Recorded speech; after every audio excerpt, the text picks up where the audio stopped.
उत्तर प्रदेश में आइंदा असम्बली इंतखाबात से कबल सियासी बयानबाजी का दौर तेज हो गया है और यूपी के इंतखाबी मैदान में ताल ठोक रहे हैं। हैदराबाद के रुकने पार्लियामान और ऑल इंडिया मजलिस इत्तेहादुल मुस्लिमीन के चीफ असदुद्दीन ओवैसी भी तैयारियों में जोर शोर से जुट गए हैं।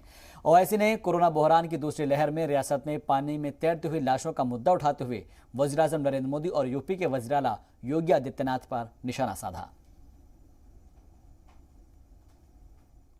हम तराजू का वो पल्ला है कि जिसका साथ देंगे वो तख्त पर बैठ जाएगा, हम जिसका साथ छोड़ देंगे वो तख्ते पर लेट जाएगा इंशाअल्लाह।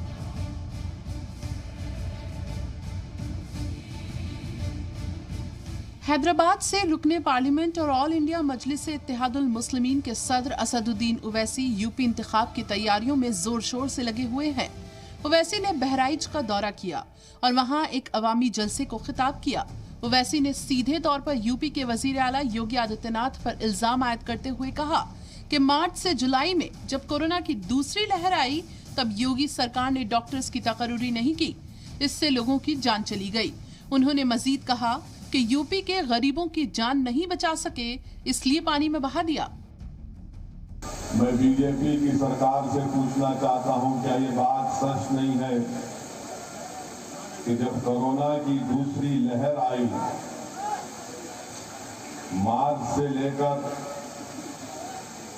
जुलाई तक उत्तर प्रदेश में लोग ऑक्सीजन के लिए तड़प रहे थे, तो योगी आदित्यनाथ की सरकार ऑक्सीजन फराहम करने में नाकाम साबित हुई।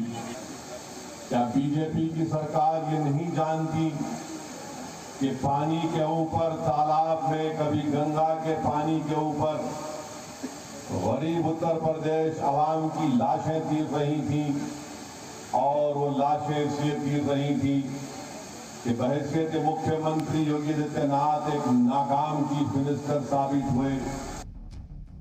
साथ ही ओवैसी ने वजीर आजम नरेंद्र मोदी के सेंट्रल विस्टा साइट का दौरा करने पर भी सवाल उठाते हुए पूछा, वजीर आजम मोदी अमेरिका से आते ही सेंट्रल विस्टा तो पहुंच गए, लेकिन जब कोरोना बहरान के दौरान लाशें बहीं तब कहां थे?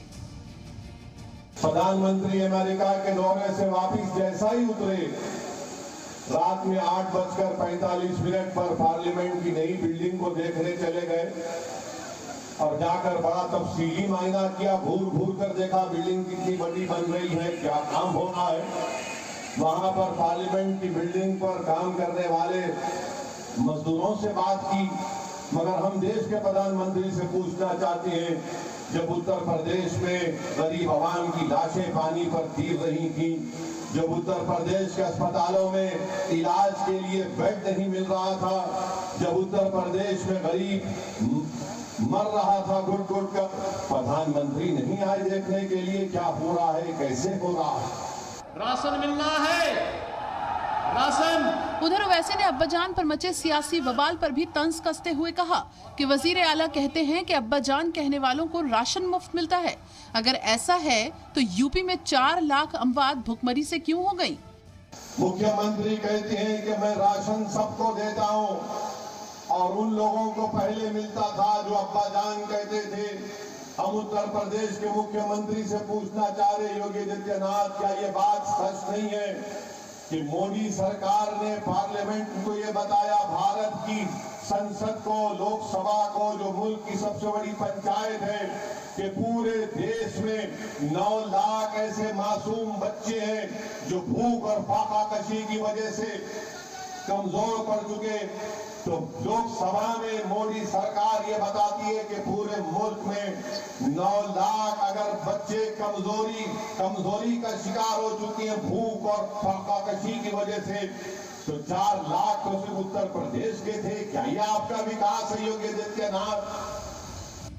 उधर उत्तर प्रदेश के वजीर आला योगी आदित्यनाथ ने जवाबी हमला करते हुए कहा कि मोदी जी का अहद है सबका साथ सबका विकास। पीएम आवास योजना का फायदा किसी का चेहरा देखकर नहीं दिया जा रहा है।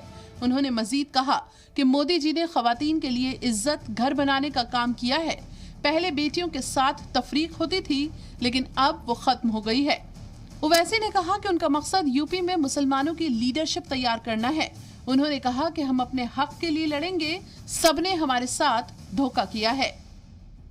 कुल मिलाकर यूपी में आइंदा इंतखाब के लिए जवाबी हमलों का सिलसिला जारी है, लेकिन ऊंट किस करवट बैठेगा ये तो आने वाला वक्त ही बताएगा।